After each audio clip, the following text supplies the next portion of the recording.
Olá pessoal! Hoje continuamos nossa visita por Berlim e a visita de hoje é no campo de concentração de Sachsenhausen, nos arredores de Berlim.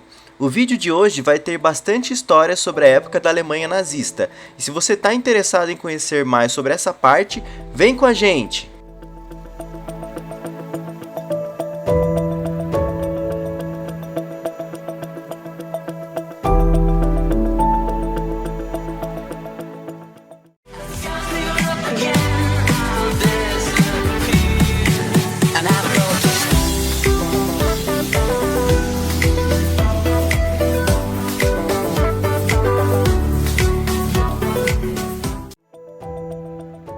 Antes de começarmos o vídeo, gostaríamos de avisar vocês de que o conteúdo desse vídeo pode ser sensível para algumas pessoas.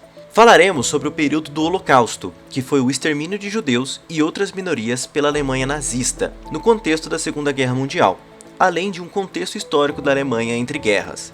Vamos tentar apresentar o conteúdo da maneira mais verdadeira possível, e todas as informações que traremos serão baseadas no que nos foi apresentado pela nossa guia e informações oficiais apresentadas nos locais que visitamos em Berlim. Sem mais delongas, com o nosso aviso dado, seguimos para o vídeo. Primeiro, nós saímos de Berlim e pegamos um trem até Oranienburgo, uma cidade a 30 minutos de distância de Berlim, onde fica localizado o campo de concentração de Sachsenhausen, e lá nos encontramos com a nossa guia que contratamos pela Get Your Guide. Em seguida, recebemos uma contextualização histórica da visita que estava por vir e partimos andando para as localidades do tour.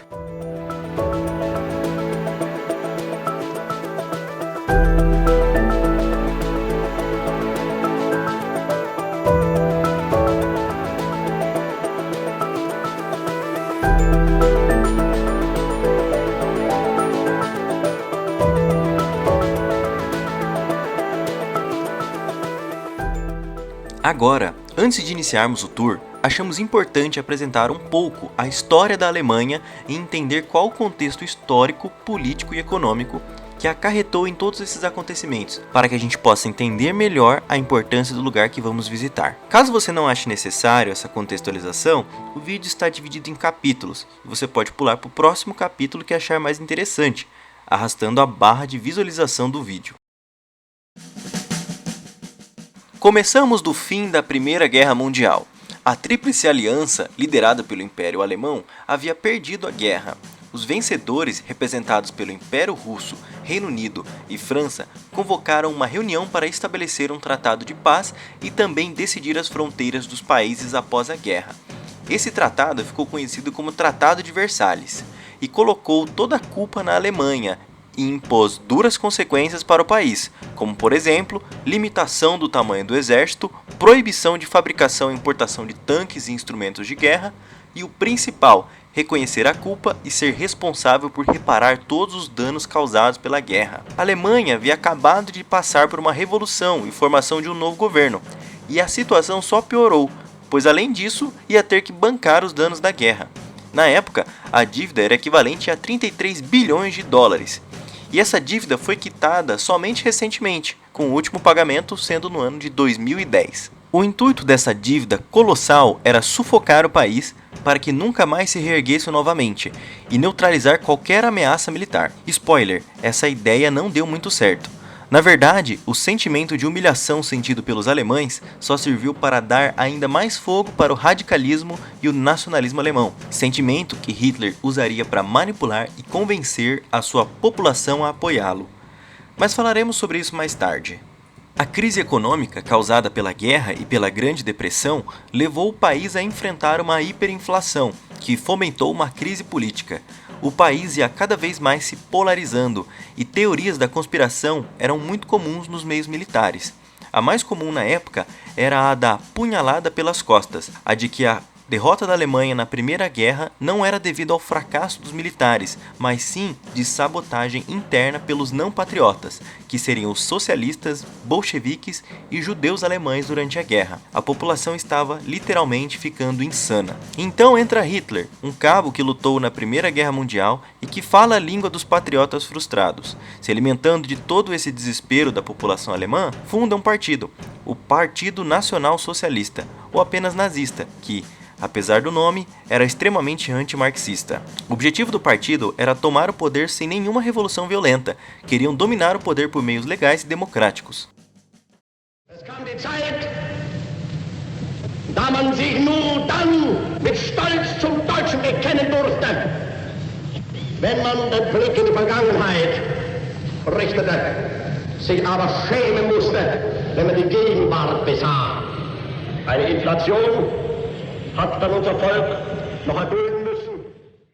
Toda a situação de desemprego, hiperinflação, o discurso nacionalista de fazer a Alemanha ser grande de novo, fez com que o ideal nazista fosse entrando na cabeça da população, e a cada eleição, o partido de Hitler ocupava mais espaço no Reichstag, a Câmara de Deputados alemã. Em apenas 4 anos, o partido saiu de 2,6% de votos na Câmara para 37,2% em 1932. E mesmo tendo perdido a eleição presidencial, Hitler era tão famoso e apoiado que estava sendo cotado para ser chanceler, que é o cargo de chefe de governo. Só para vocês entenderem, aqui no Brasil, tanto o cargo de chefe de governo quanto de chefe de Estado é ocupado pelo presidente, mas na maioria dos outros países são cargos separados. Na época, grandes empresários escreveram uma carta apoiando Hitler e pedindo para que o presidente eleito apontasse-o como chanceler. Com receio, o presidente acatou. Pouco tempo depois, o parlamento pegou fogo e a culpa foi atribuída aos comunistas e todos os deputados do Partido Comunista foram presos pela polícia nazista. Mas hoje, diversos historiadores acreditam que o fogo, na verdade, foi armado pelo próprio partido nazista para assustar a população e culpabilizar os comunistas. Here you see the Reichstag, the German House of Parliament in Berlin, which has been seriously destroyed by fire. The main hall in which the deputies conducted their debates has suffered most from the conflagration. Hitler, now Chancellor, has announced that the fire was the work of communists and was intended to be the signal for a Bolshevist uprising throughout the country. Pouco tempo depois, Hitler pediu ao Congresso para que votassem a lei habilitante, que permitiria emitir decretos de lei sem aprovação da Câmara de Deputados, com a justificativa de que a Alemanha estava prestes a sofrer uma revolução comunista, e essa seria a única maneira de proteger o país. Apesar de não terem maioria no Congresso, os nazistas conseguiram 2/3 do Congresso, na base de ameaças da polícia e intimidação. Inicialmente, houve uma melhora na economia alemã, com grande redução no desemprego e construção de obras públicas financiadas pelas tomadas de bens de pessoas presas como inimigos do Estado, incluindo milhares de judeus. A Alemanha também sediou os Jogos Olímpicos de Verão de 1936, o que ajudou a aumentar, digamos, a moral do governo. E durante esse tempo, Hitler foi investindo no seu exército, o aumentando e violando o Tratado de Versalhes. E tudo isso ajudava a distrair o povo para o que estava acontecendo. Meses após a ascensão do Hitler no poder, foi criado o primeiro campo de concentração para abrigar os traidores da pátria. E assim se iniciou o período de perseguição de não somente judeus, mas também homossexuais, testemunhas de Jeová, ciganos, poloneses, comunistas, soviéticos, deficientes, negros, dentre outros grupos. O governo fazia propagandas negativas e criou leis que proibiam as pessoas de trabalhar, casar, exercer cargos públicos e as definiam como inimigas do Estado racial, as classificando conforme sua pureza racial. Todos aqueles que não eram judeus foram gradualmente deixando de se socializar com judeus ou comprar em lojas de judeus. E para os perseguidos, fugir era muito difícil, isso porque para emigrar era necessário pagar uma taxa de 90% de todos os seus bens. No final de 1939, a Alemanha invadiu a Polônia e mais uma grande guerra estava por vir. A Segunda Guerra Mundial. A Segunda Guerra Mundial durou entre 1939 e 1945, mas hoje não estamos aqui para falar dos conflitos entre os países. Vamos falar sobre o que acontecia nos territórios dominados pela Alemanha, fora do campo de batalha e dentro dos campos de concentração. Cerca de 40 mil campos de concentração e de extermínio foram criados, e é importante fazer essa distinção. Os campos de concentração serviam basicamente como centro de detenção, trabalho forçado, tortura e experimentos científicos. Já os campos de extermínio tinham a função exclusiva de exterminar as pessoas por meio de fuzilamentos ou câmaras de gás. Depois de 1942, após a aprovação da chamada Solução Final, vários campos de concentração foram adaptados para extermínio. O campo que visitamos, o de Sachsenhausen, inicialmente funcionava como concentração, mas foi adaptado posteriormente para exterminar. Muitos eram levados com muita bagagem e acreditavam que estavam realmente indo trabalhar. Mas ao chegar ao local, a realidade começava a ser apresentada. Alguns chegavam com a esperança de serem libertos, pois a frase na entrada dizia claramente: "O trabalho liberta". Outros já iam diretamente para a câmara de gás. Durante todo esse período, milhões de pessoas foram executadas. Os historiadores divergem um pouco, mas estimativas mais concretas apontam para cerca de 6 milhões de pessoas. Dessas, cerca de 1,5 milhão eram judeus, com menos de 14 anos. Só nesse campo de Sachsenhausen, estima-se que mais de 50 mil pessoas foram mortas. Já no maior campo de concentração e extermínio, o de Auschwitz, o número é de mais de 1 milhão.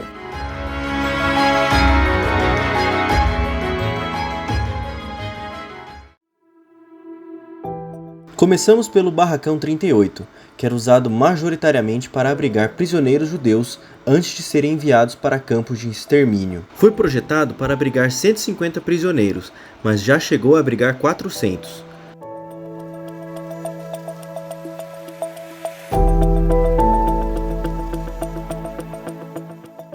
Aqui podemos ver a cama do prisioneiro fiscal, que era escolhido pelos nazistas para fiscalizar os demais, e com isso ele tinha alguns benefícios. E aqui era o dormitório, onde os prisioneiros dormiam e também guardavam seus poucos pertences que eram permitidos. Quando os militares faziam a chamada, os prisioneiros tinham 30 minutos para ficarem prontos, e isso incluía acordar, pegar sua ração, que seria o seu café da manhã, se lavar e vestirem seus uniformes. Nos banheiros, a situação era ainda mais complicada. Somente água fria espirrava de 2 fontes, o que não era suficiente para os 400 prisioneiros. Além disso, é também nos banheiros onde alguns prisioneiros eram afogados por desobedecer alguma ordem.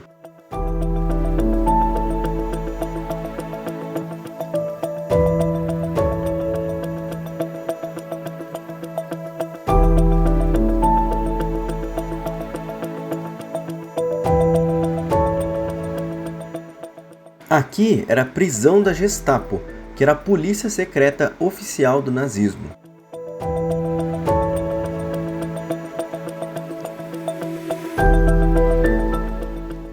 Hoje, há uma exibição que mostra a história de célebres prisioneiros do campo. Saindo da prisão em direção à cozinha, vemos o local onde os prisioneiros se apresentavam em formação após a chamada na parte da manhã. Era nesse momento também onde os guardas da SS, que era a organização militar responsável pela administração dos campos, inspecionavam os prisioneiros. Também era o momento onde eles anunciavam se algum prisioneiro seria executado por motivo de tentativa de fuga ou envolvimento em grupos de resistência. O detento era identificado, dizia suas últimas palavras e em seguida era enforcado publicamente. Isso tinha como objetivo amedrontar os prisioneiros e desencorajar qualquer tentativa de resistência.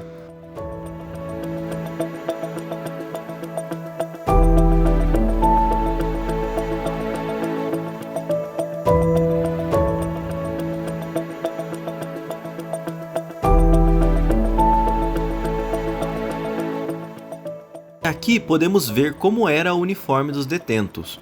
Podemos observar que nele estão os emblemas que mostramos anteriormente, que permitem classificar os detentos. Como esse uniforme tem um triângulo vermelho, sabemos que é um inimigo político ou um maçom, e como tem a letra F, sabemos que era de algum detento que era da França. Perceba também como o uniforme é bem frágil e fino, e como faz muito frio na região, os detentos passavam muito frio e alguns até morriam de hipotermia.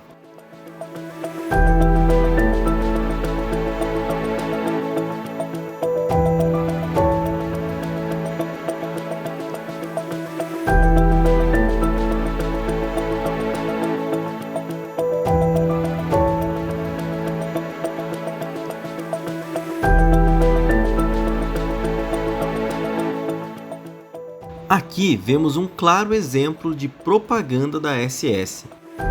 Nessa foto, vemos os prisioneiros em formação para a chamada, com os barracões no fundo.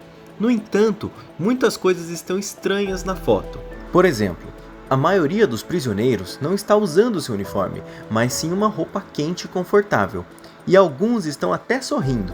Esse tipo de foto era arquitetada pela SS para noticiar para a imprensa e para a população de que os campos de concentração eram não violentos e de que os detentos recebiam somente treinamentos militares. Essas fotos eram enviadas para os familiares dos detentos, tudo para dar a ilusão de que estava tudo bem.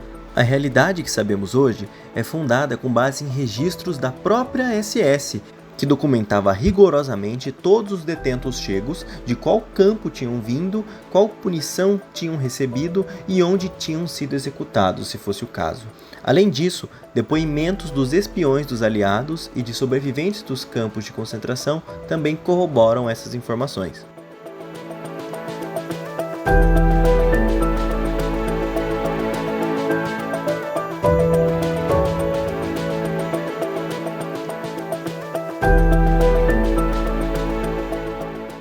Em 1945, conforme as tropas soviéticas vinham se aproximando, a SS começou a se preparar para evacuar os prisioneiros. No dia 21 de abril de 1945, a primeira coluna de 33 mil detentos partiu em direção ao norte. Os prisioneiros caminhavam de 20 a 40 quilômetros diariamente e os que não aguentavam eram executados na hora. Esse evento ficou conhecido como a Marcha da Morte.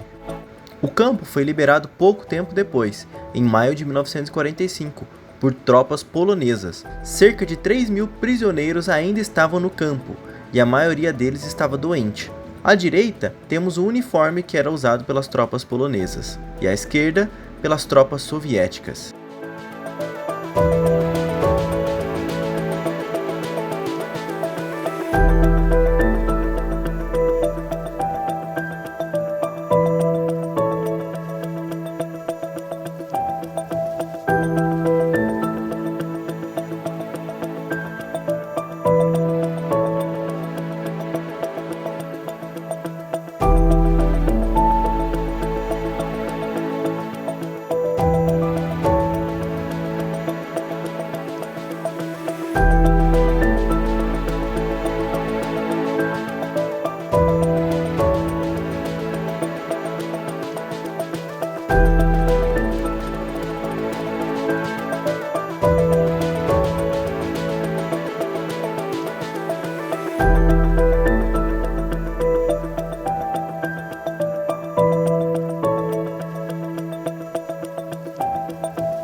Alguns fatos extras sobre o campo.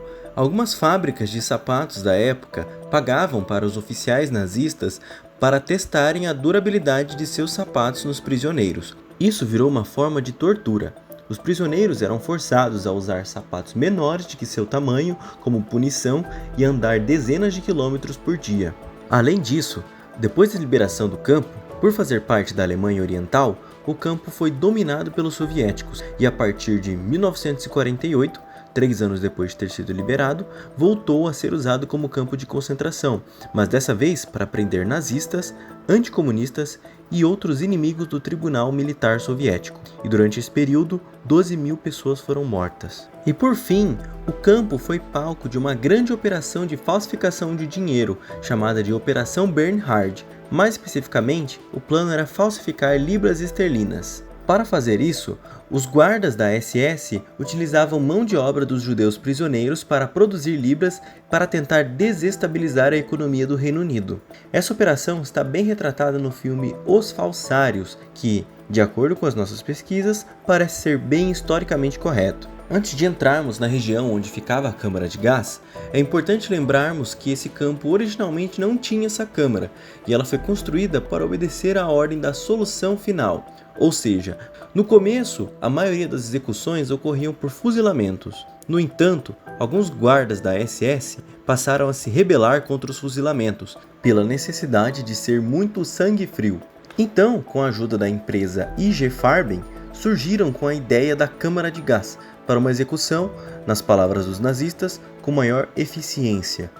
O portão de entrada de Sachsenhausen é chamado de Torre A, pois simbolizava o início da sua nova vida. E aqui é a estação Z, a câmara de gás, pois é onde sua vida acaba.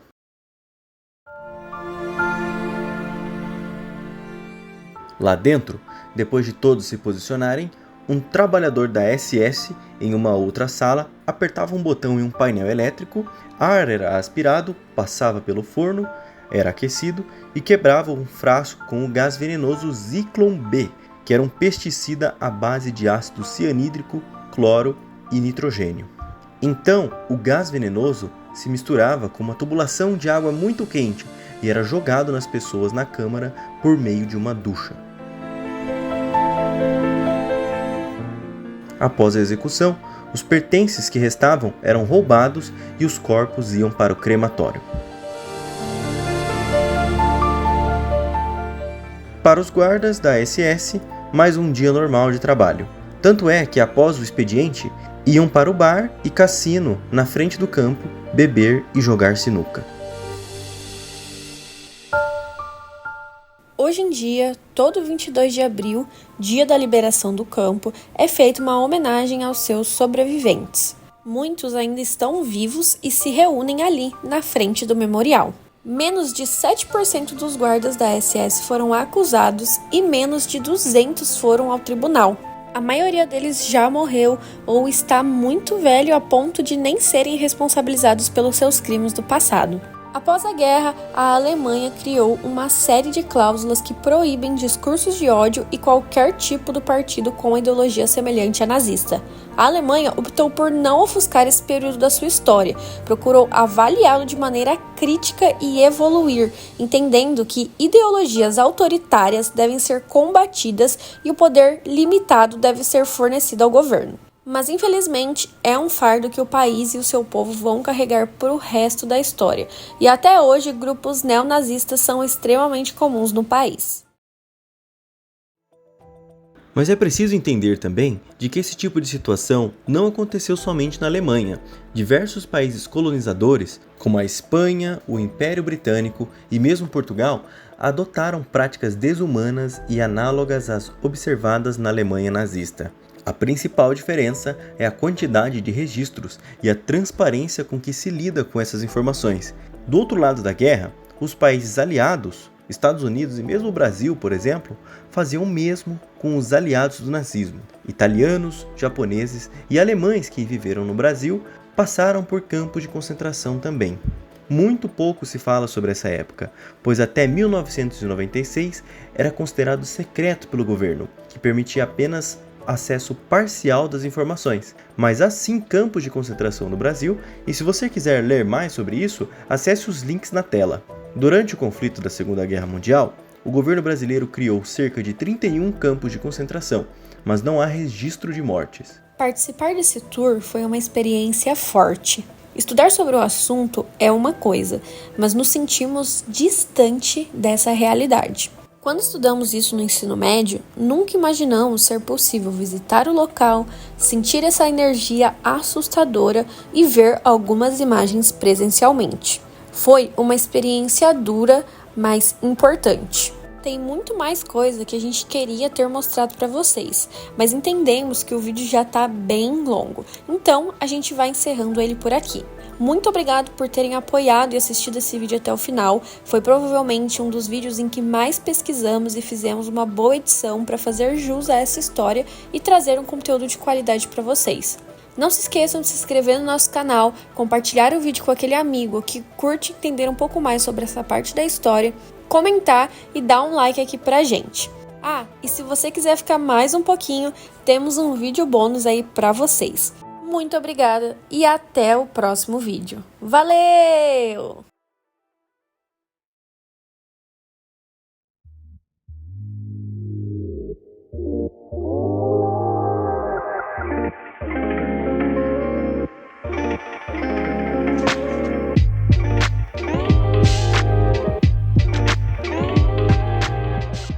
Para quem está acompanhando a história das malas extraviadas que mostramos lá no nosso primeiro vídeo de Berlim, eis aqui o capítulo 2 da história. Rodriguez? Yes.